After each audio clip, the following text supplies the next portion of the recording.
Mabigat Mabigat yung kaldero mo. Hi! Welcome to Julian's Kitchen. Yes, hindi tayo magluluto uli today. Magdi-discuss tayo about pots and pans. What do you have to add?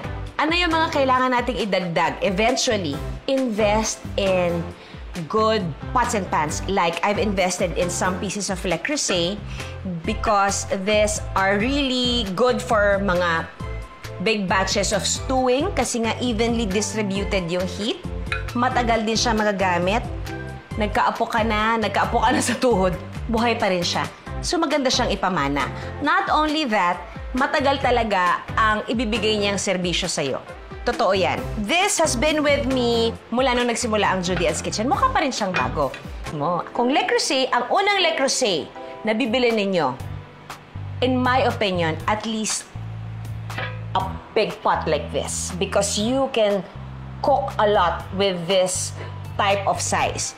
Kung medyo maliit ang pamilya ninyo, may mas maliit pa siyang size. You can also get that. Pero ito, pwede kang magkaldereta, pwede kang magkare-kare. Marami kang magagawa dyan. Hindi siya didikit ng bongga. Walang dikit na mangyayari dyan. Ay, ang bigat. Pwede na ako ano dito? Ano tawag dito, Bob? Squats. Tagal ko na talaga hindi nag-workout. So, eto yung mga bagay na kailangan ninyo when you want to actually invest in your kitchen equipment or kitchen appliance.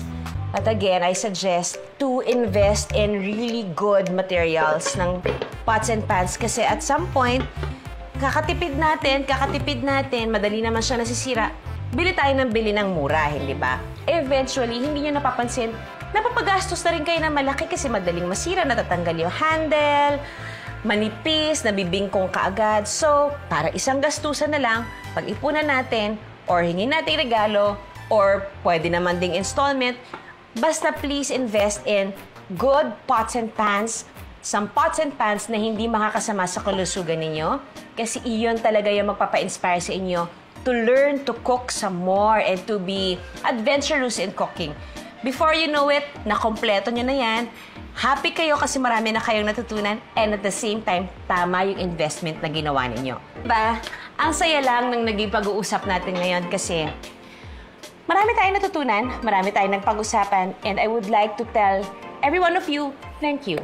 Thank you for your questions, thank you for your suggestions, and thank you for your encouragement. It really, really means a lot. It keeps me going, napapag-isip ako para may maibigay pa ako mga bagong content na pwede niyong ikasaya at pwede niyong gawing inspirasyon para sa pagluluto ninyo.